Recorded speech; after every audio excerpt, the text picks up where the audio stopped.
ये हमारी हेडिंग है आवर्धन क्षमता। यहाँ मैं लिख दे रहा हूँ आवर्धन क्षमता किसका है। तो आवर्धन क्षमता संयुक्त सूक्ष्मदर्शी लिख रहा हूँ, संयुक्त सूक्ष्मदर्शी, संयुक्त सूक्ष्मदर्शी। ये जो हमारी हेडिंग है वो संयुक्त सूक्ष्मदर्शी की आवर्धन क्षमता है। बहुत इंपॉर्टेंट जानना है।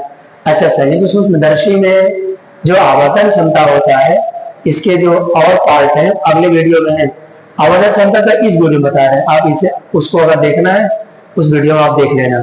आवर्धन क्षमता का सेपरेट बना दिया क्योंकि ये लॉन्ग हो जाता है, ज्यादा वीडियो लंबा हो जाता है। तो अब हम लोग देखते हैं ध्यान से। अब असाइनमेंट स्पष्ट नहीं हुई, अच्छा बात प्रिंसिपल सर है। तो चले हम लोग बात कर लेते हैं। यहाँ पर थोड़ा इस फिगर के समझना पड़ेगा। देखो पहले तो हमें बताना पड़ेगा कहाँ कहाँ बनेगा। लिखो, मैं बोल रहा हूँ, आप लिखो कॉपी में। अतः अंतिम प्रतिबिंब लिखेंगे, अंतिम प्रतिबिंब। पहले लिख लो 2 लाइन। अंतिम प्रतिबिंब A dash B double dash, A double dash B double dash. अंतिम प्रतिबिंब A double dash B double dash नेत्रिका लेंस पर, नेत्रिका लेंस पर,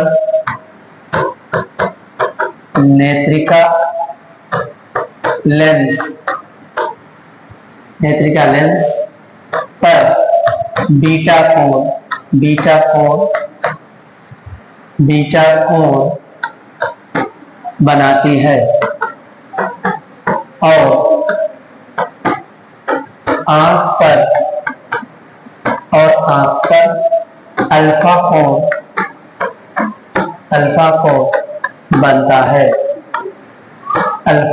बनता है। ठीक, क्या हुआ?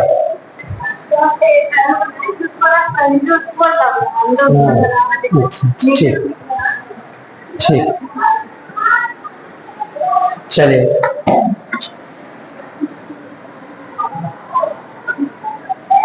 अब गुड है। सूक्ष्मदर्शी चल रहे थे, लेकिन आप लोगों ने दोनों कोण इंपॉर्टेंट है। आंख पर बना कोण अल्फा है, बीटा पर बना कोण और नेत्रिका लेंस पर बना कोण बीटा है। अब बच्चों हमें पता है कि m इज इक्वल टू क्या होता है, बीटा अपान अल्फा होता है। इसी पर हमारा सवाल चलेगा। थोड़ा इसे हम एडजस्ट कर देते हैं बढ़िया से। पहले इनको हटा देते हैं यहाँ से, देखो अच्छे से। इस भाई साहब को यहाँ कर देते हैं और इसके बाद इन भाई साहब को हम यहाँ ला के यहाँ एडजस्ट कर देते हैं। गुड, थोड़ा छोटा बना दे इनको, थोड़ा और ऊपर। ये क्या होगा, ये आपका छोटा बन गया, ये यहाँ पे बस दिख रहा, देखो बोर्ड दिखाई दे रहा है। गुड है ना? ठीक है, आगे चलते हैं हम लोग। यहाँ से शुरू करते हैं। थोड़ा समझाएंगे, आपको सीखना है, क्या समझना है थोड़ा ध्यान से देखेंगे।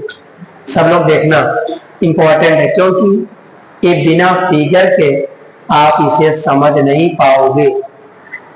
फिगर से समझा देंगे तो आपको समझ में लगभग डैश के लाइन है, यहाँ ये लाइन ऐसे होकर जाएगी, ये बीचों बीच काटेगी। देखो थोड़ा सा फिगर सही से नहीं बना, क्योंकि यहाँ जो काटना चाहिए इसे यहाँ नहीं काट रही। देखो कैसे थोड़ा बड़ा हो गया है।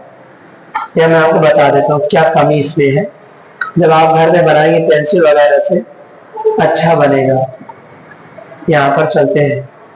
अब ये लाइन आपकी जो है यहाँ पर जाएगी, ये लाइन आए थोड़ा लाइन काटी अंदर काटेगी, लेकिन सीखना जो है वो आपको मैं बता दे रहा हूँ। हमें सीखना क्या है थोड़ा मैं आपको समझा दे रहा हूँ, जानना जरूरी क्या है। यहाँ देखो हमें क्या पकड़ना है, हमें एक लाइन यहाँ आएगी, एक लाइन यहाँ पर काटेगी। अब यहाँ ए डैश है, यहाँ बी डैश, यहाँ कैपिटल। अब यहाँ देखो ध्यान से, थोड़ा छोटा दिखाई दे रहा होगा। ए वाला ए डैश बी डैश और यहाँ कैपिटल ई है। यहाँ से शुरू करेंगे। यहीं पर जो एंगल बना है यहाँ पर, ये जो एंगल बना है वो एंगल बीटा है, और जो अगला एंगल आपको बता रहा था डैश डैश करके A double dash B double S, वो आंख पर बना है।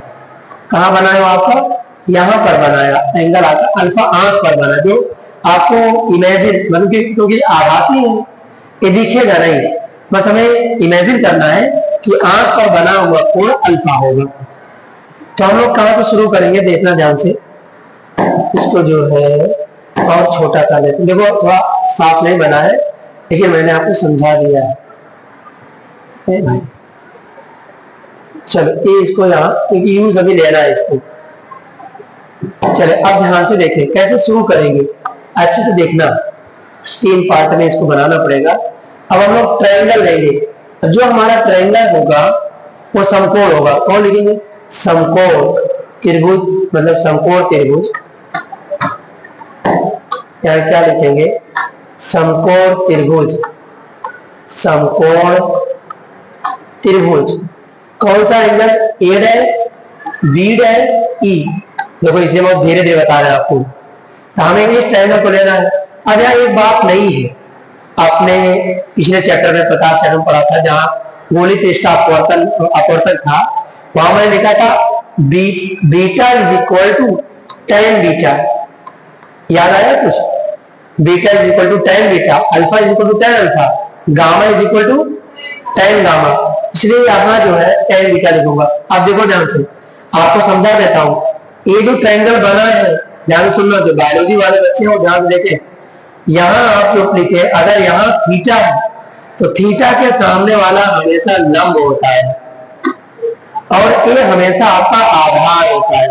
ये तो कर्ण होता है, कर्ण नहीं चेंज होता है। लेकिन बच्चों अगर यही थीटा ऊपर आ गया तो बच्चों ये चीज चेंज हो जाती है, ये यहाँ लंब हो जाता है, यहाँ आधार हो जाता है। कब? जब थीटा ऊपर होता है। तो बच्चों जो फिगर ऊपर बना है आपका, जो आपका फिगर यहाँ बना हुआ है, यहाँ जो आपका फिगर बना है, यहाँ बीटा ऊपर है। ये फिगर कैसे बना है ध्यान से देखें, बात ना करें आप लोग। यहाँ ये फिगर बना है, देखते रहेंगे समझ में आएगा। तो अब हमारा बीटा तो यहाँ चला गया, अगर बीटा यहाँ चला गया तो ऊपर ए डैश बना, यहाँ पर बी डैश बना है, यानी कि अब इसके सामने वाला क्या होगा? लंब होगा। और बच्चों आधार ऊपर हो गया है, और यहाँ पर वहां बैठो, चलो यहाँ पर जो है कर्ण है, यहाँ कर्ण है, यहाँ पर क्या होगा? आधार होगा। यहाँ पर क्या होगा? आपका लंब हो जाएगा। तो मैंने ये समझा दिया क्योंकि मैं tan बीटा लिखा हूं। tan बीटा का जो फार्मूला होता है, जो tan बीटा का फार्मूला होता है, आपने पढ़ा लंब बटे आधार होता है। क्या होता है? मैं यल अपान ए लिख देता हूं समझने के लिए, लंब बटे आधार हिंदी में लिख देता हूं, नहीं तो फिर आप कंफ्यूज हो जाएंगे क्या लिख दिया है। मैं हिंदी में लिख देता हूं tan बीटा, मतलब कि लंब का जो होता है, लंब बटे क्या होता है? आधार होता है। अब बच्चों हमारे पास लंब क्या है? ए वाली लाइन देख रहे हैं यहाँ पर फिगर में, ये फिगर में देख रहा आपको, लंब हमारा ए डैश बी डैश है, इसलिए मैं ऊपर लिखूंगा ए डैश बी डैश अपान आधार कितना होता है? यहाँ पर ई, आधार लिखा जाएगा ए डैश ई। ध्यान से देखना, ये जो चीज मैं इतना देर में आपको समझा पाया, यही तुम एग्जाम में भूल जाओगे, आप याद नहीं रहेगा, इसलिए हम लोग यहाँ आपको बता दिए। ठीक है, फिगर थोड़ा सा मिटा दे रहा हूँ क्योंकि मुझे आगे लेके चलना है। ए भी मिटा दे रहा हूँ आपको। चले अब बच्चों हमारे पास क्या आ गया है? ए डैश बी डैश, इसको भी ई डैश कर देता हूँ, दोबारा लिख देता हूँ। क्या लिखा जाएगा? बात ना करें, बी डैश ए डैश। एक बार मना किया मान जाना चाहिए। चलो वरना अब क्लास के बाहर, क्लास वार्निंग है, क्लास के बाहर का दो बात करोगे कि काफी तो बच्चे पढ़ रहे हैं आप लोग। चलिए यहाँ पर देखो, अब हमें अल्फा के बारे में लिखना है। अल्फा के बारे में बहुत इंपॉर्टेंट है, कैसे लिखूंगा? tan alpha is equal to, फिर tan आया, tan अल्फा के बारे में फिर नंबर आधार लिखूंगा। लेकिन तुम्हें फिगर में समझा दे रहा हूं, फिगर जब आप बनाएंगे यहाँ पर जो ए है, बी है, और नीचे का फिगर बनाता है यहाँ पर कैपिटल डी की दूरी दी थी।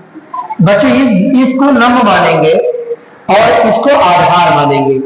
यही एक बात आपको समझ में नहीं आएगी, तो मैंने क्या लिखा, लंब आपका माना जाएगा ए बी और आधार माना जाएगा D, A B upon D हो जाएगा।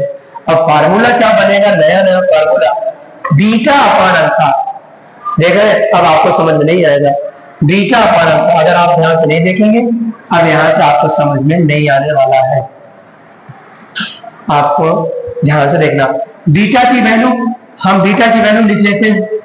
बीटा की वैल्यू कितना है, ए डैश बी डैश है, A dash B dash upon A dash ई है। बच्चों अपान में क्या लिखेंगे, अल्फा की वैल्यू। अल्फा की वैल्यू क्या लिखी है, A B upon capital D. कल आपको बिना देखे लिखवाएंगे भी, A B dash upon A dash E. क्या लिखेंगे यहाँ पर, ई डैश थोड़ा सा छोटा लिख देते हैं, क्या लिखेंगे, ए डैश ई। अब देखो ध्यान से सुनना, जो कमजोर बच्चे उनके लिए, ये जैसे लिखा है वैसे लिखूंगा। देखो कैसे लिख रहा हूं, यहां देखो ध्यान से, मैं m इज इक्वल टू जैसे लिखा था वैसे मैंने लिखा, कोई यहां चेंजिंग नहीं किया। लेकिन जैसे इसका नंबर आया ए बी अपान, क्या ए बी नहीं, यहाँ क्या लिखा था, ए ई लिखा था ना यहाँ पर, ठीक है, A B upon A D. जैसे इसका नंबर आया बच्चों, यहां मल्टीप्लाई लग करके पलट जाएगा, यानी डी अपान ए कैपिटल बी हो जाएगा। इसलिए धीरे से आपको समझाया है। बच्चों एक काम और कर लेता हूं, m is equal to A B के नीचे, ए बी के नीचे ए बी लिखूंगा। देखो लिखने का तरीका, जो कमजोर बच्चों ध्यान सुने, ए बी के नीचे क्या लिखूंगा, ए बी लिखूंगा, और डी अपान बच्चों ए ई हो जाएगा। अब यहां ध्यान से सुनना, कुछ नई चीजें हमें मानना है। क्या क्या मानूंगा, मैं डायरेक्ट लिख दे रहा हूं। मैं ए डैश, फिगर में है A dash B dash is equal to B zero, और बच्चों ए बी की वैल्यू जो मैं लिखूंगा यू सफिक्स ओ, और जो मैं यहां पर ए ई लिखूंगा, इनकी वैल्यू बच्चों लिखूंगा यू सफिक्स ई। इसे आप कहां देखेंगे, फिगर में दोनों आप याद कर लेंगे। पहले वैल्यू बी है, फिर यू है, और यहाँ यू सफिक्स ई है। आप फिगर में आपको दिखा देते हैं, कहां लिखा था, फिगर वाला मेन फिगर में हम लोग चलते हैं। यहाँ पर, यहाँ मैंने एक चीज मेंशन नहीं किया है, मेंशन कर देना, यू सफिक्स ई।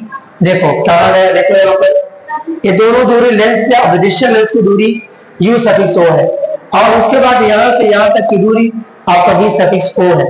तो यहाँ यू सफिक्स ई, दोनों वैल्यू फिगर में है। आप इसे अच्छे से तैयार कर लेंगे। चले अब हम लोग यही सभी वैल्यू अपने फार्मूले में पुट कर देंगे। थोड़ा सा इसे एडजस्ट और करना था, चले यहां लिख देते हम लोग direct, m is equal to, देखो दिख रहा है, m is equal to A B की value B suffix O upon U suffix O, और ब्रैकेट में मैं लिखूंगा डी अपान या सफिक्स यू सफिक्स ई। यहां मैंने लिख दिया। अच्छा एक बात तो बता दे, यहाँ u की वैल्यू है, यहाँ पर इनकी वैल्यू माइनस में कर देंगे, इसलिए बाहर माइनस में आ जाएगा। हाँ बच्चों बहुत इंपॉर्टेंट टॉपिक है, इसे हम लोग नेक्स्ट पेपर देखते हैं। मैंने क्या लिखा था दोबारा समझा दे रहा हूं, आपको याद होगा ए बी डैश लिखा था, यहाँ ए बी लिखा था, इंटू में डी अपान यहाँ लिखा था ए ई लिखा था। दोबारा समझा दे रहा हूं, इनकी वैल्यू क्या लिखूंगा, बी सफिक्स ओ, इनकी वैल्यू यू सफिक्स ओ, और डी की वैल्यू डी रहेगा, और इनकी वैल्यू बच्चों हो जाएगा यू सफिक्स ई। इनकी वैल्यू माइनस होगी, सॉरी इनकी माइनस, इसलिए यहाँ माइनस लगेगा। मैं आपको एक बात समझा देता हूं, यही है संयुक्त, यही हमारा है, क्या लिख दे रहा हूं, संयुक्त सूक्ष्मदर्शी की आवर्धन क्षमता का फॉर्मूला है। नोट कर ले कॉपी में, आवर्धन क्षमता का फार्मूला आपका यही है। बच्चों इसमें एक चीज कभी मत भूलना, यहाँ आपको लगा देता हूँ इसको, इस बात को कभी मत भूलना कि संयुक्त सूक्ष्मदर्शी की जो आवर्धन क्षमता होती है वो माइनस में होती है। किस में होती है? माइनस में होती है। यही बच्चे गलती करते हैं, सब लिख के आएंगे लेकिन आवर्धन क्षमता में माइनस को भुला देंगे। तो संयुक्त सूक्ष्मदर्शी में जो आवर्धन क्षमता फार्मूला बनता है वो यही बनता है। अब बच्चों इसकी दो स्थिति है, क्या है? दो कंडीशन पर एग्जाम में क्वेश्चन बार बार आता है। कौन कौन कंडीशन है? इस पर भी आवर्धन क्षमता आपको निकालना पड़ेगा। नंबर एक आपकी स्थिति क्या होगी? जब प्रतिबिंब, मैं लिख दे रहा हूं, जब प्रतिबिंब कहां पर बने? अनंत पर बने। जब प्रतिबिंब अनंत पर बने। और कंडीशन नंबर 2 है जब हमारा प्रतिबिंब स्पष्ट दृष्टि की न्यूनतम दूरी पर बने। दोनों पर आवर्धन क्षमता का फार्मूला आया है। और बच्चों हम उसे नेक्स्ट पेज पर प्रूव करते हैं। चलो सब लोग हेडिंग डाल दो, स्थिति नंबर 1। चलो हेडिंग लिखो, आप लोग कॉपी पेन निकाल लो, आराम से लिखो। स्थिति नंबर 1 में है जब प्रतिबिंब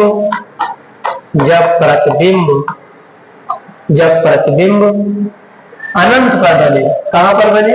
जब प्रतिबिंब अनंतता लिखा होता है, ठीक है, मैं केवल लिखता हूं अनंत पर बने, तो आवर्धन क्षमता क्या होगी? आवर्धन क्षमता क्या होगी? आवर्धन क्षमता डैश। देखो मैं इसका फार्मूला आपको बता दे रहा हूं। इसका फार्मूला क्या होता है, फिर इसे हम लोग क्या करेंगे, प्रूफ करेंगे। इसे नोट कर लें आप।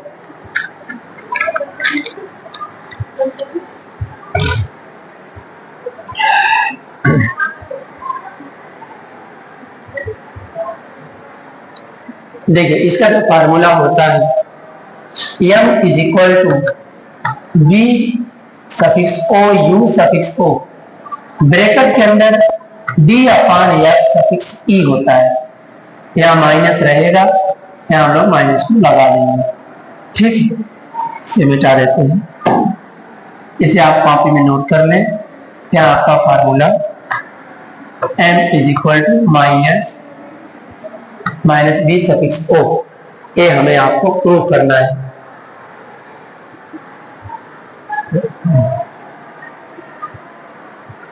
इनफाइनाइट, इसमें यहाँ लफड़ा होगा कि वैल्यू इतना आ जाएगा, वही वैल्यू वहां। देखो हमने क्या लिखा है, हम जब प्रतिबिंब हमारा कहां पर होगा? अनंत पर बनेगा, तब आवर्धन क्षमता का फार्मूला क्या होगा? चलो लिखते हम लोग, शुरू करते हैं। इस बात को मैंने आपको कॉपी में नोट कर दिया है, इसे आप जो है नोट कर लेंगे। शुरुआत कैसे करेंगे? लेंस के फार्मूले से। शुरुआत कहां होगा? लेंस के सूत्र से। लेंस का फार्मूला क्या होता है, याद है? 1/f is equal to 1/v minus 1/u। 1/u होगा। चले हम लोग वैल्यू रख देते हैं। देखो अनंत पर फोकस क्या होगा? 1/f सफिक्स e, और v की वैल्यू क्या रखेंगे? हमारा प्रतिबिंब कहां बनता है, कैसे याद रखेंगे? क्योंकि हमारा जब अनंत होगा तो v की वैल्यू क्या होगी? इनफाइनाइट होगा। यहां हम लोग लिख लेंगे इनफाइनाइट। माइनस u की वैल्यू कितना लिखेंगे? u की वैल्यू हम लोग लिखेंगे u सफिक्स e। क्या लिखेंगे? u सफिक्स e लिख लेंगे। अब चले हम लोग प्रूव करते हैं। इनकी वैल्यू क्या होगी? 0। इनकी वैल्यू क्या मिलेगी? हमको 0 मिलेगी, इसलिए हमें क्या मिला? 1/f suffix e is equal to minus 1/f suffix e। अच्छा जब यहाँ माइनस रखेंगे तो माइनस माइनस क्या हो जाएगा? यहाँ हमारे पास माइनस, यहाँ भी रखेंगे वैल्यू, तो हमारे पास देखो u लिखा है यहाँ पर, u सफिक्स e, तो हमारी जो वैल्यू आएगी वो प्लस में आएगी, यानी कि f suffix e is equal to u suffix e आ जाएगा। देखो अभी हमें फार्मूला क्या मिला था? यहाँ पर u सफिक्स e आया, नहीं आया? देख रहे हैं? इसलिए यहीं पर हम लोग क्या बना देंगे? f suffix e। मैं लिख दे रहा हूं आपको, तो बच्चों यहां मैं लिखता हूं समीकरण एक, उसको समीकरण एक बना लेना। समीकरण 1 से, समीकरण 1 क्या है मैं लिख दे रहा हूं। समीकरण 1 की वैल्यू क्या है, minus D suffix O U suffix O bracket में D upon U suffix E. यही है हमारे क्वेश्चन फर्स्ट। यहां हम लोग क्या रखेंगे, u सफिक्स ई की वैल्यू, u सफिक्स ई की वैल्यू हम लोग क्या लिखेंगे, f सफिक्स ई। बस एक नया फार्मूला फिर बनने वाला है। Small m is equal to minus B suffix O u suffix O. D वैसे रहेगा लेकिन यहां चेंज हो जाएगा, यहां चेंज होकर क्या लिखा जाएगा, f सफिक्स ई। नोट कर लेंगे बच्चों, एक नया फार्मूला फिर बन गया। इस प्रकार हम लोगों ने दो फार्मूला बना लिया। देखिए ध्यान से, क्या क्या फार्मूला बना। Capital M is equal to, ये बेसिक है, आप लिखेंगे minus B suffix O upon U suffix O, यहां होगा D upon U suffix E. एक फार्मूला बेसिक हो गया। दूसरा फार्मूला मैं अभी आप और बना दिया, M is equal to B suffix O upon U suffix O D. यहां मुझे क्या फार्मूला मिला, एफ सफिक्स ई। बच्चों ये कब के लिए फार्मूला है, मैं हिंट के लिए लिख दे रहा हूं, जब हमारा प्रतिबिंब इनफाइनाइट पर होगा तब के लिए। चले हम लोग उसे रिकॉल कर लेते हैं, आप उसे लिख लें।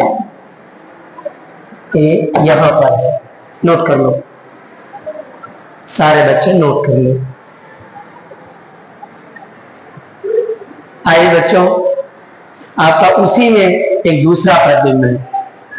जब अंतिम प्रतिबिंब स्पष्ट दृष्टि की न्यूनतम दूरी पर बने, पिछला वाला कहां पर था, अनंत पर बने, उसका फॉर्मूला लिख दिया हूं। अब हमें क्या बनेगा, न्यूनतम दूरी पर बनेगा। तो आपको न्यूनतम दूरी पर तीन चीजें आपको समझना है। यह का मान एफ सफिक्स ई रहेगा, नो डाउट, लेकिन डी की वैल्यू क्या होगी, माइनस डी। न्यूनतम दूरी पर डी का मान माइनस, लॉजिक समझ लेना। और यू का मान तो माइनस में रहेगा ही, नो डाउट। फिर हम शुरू करेंगे कहां से, लेंस के फार्मूले से। लेंस फार्मूला, आज आपको एक सवाल मैथ में बता देते हैं। लेंस फार्मूला, ये मैथ क्या पढ़ेंगे खराब। लेंस फार्मूला क्या हो गया, लेंस फार्मूला क्या है, 1 upon F is equal to 1 upon B minus 1 upon U, सबको याद है। उसके बाद एफ की value 1 upon F suffix E, B की value minus D minus 1 upon minus U suffix E. Exam में ब्रैकेट में माइनस माइनस प्लस हो जाएगा, 1 upon F is equal to हो जाएगा 1 upon minus D plus 1 upon U suffix E. ठीक है, यहां लिखेंगे दोनों पक्षों में, दोनों साइड में पक्षों में डी से गुणा करने पर, भाग नहीं देंगे, डी से गुणा करेंगे, मल्टीप्लाई करेंगे, ना नहीं क्या करेंगे, गुणा कर देंगे भाई। गुणा करने पर जब डी से गुणा करेंगे बच्चों, यहां आएगा D upon F suffix E, और यहां आएगा डी अपान माइनस अपान D plus D upon U suffix.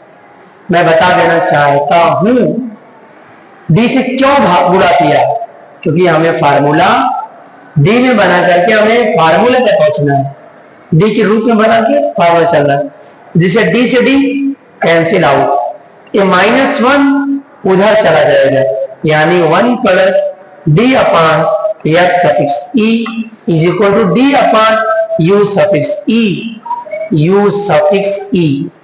बच्चों यही मुझे लाना था जो मैंने काम किया, क्योंकि तुम्हें ये बात पता है डी अपान यू सफिक्स ई कहीं मुझे दिखता है, कहां दिखता है, और नेक्स्ट पेज पर कहां है भाई, नेक्स्ट पेज ए है, A main formula equation first, D upon U suffix E, खत्म कहानी, D upon U suffix E, और D upon U suffix E की वैल्यू पुट कर देंगे, वहां लिखेंगे फ्रॉम इक्वेशन फर्स्ट। चलो जल्दी से लिख देते हैं। कहाँ गए? यहाँ आ गए। कहाँ गए? कहाँ पर है? ओ माय गॉड, कहाँ पहुंचे? सब पेज आगे पीछे हो गया है, सारे पेज इधर उधर हो गए, तो पेज को सेट करना पड़ेगा ए।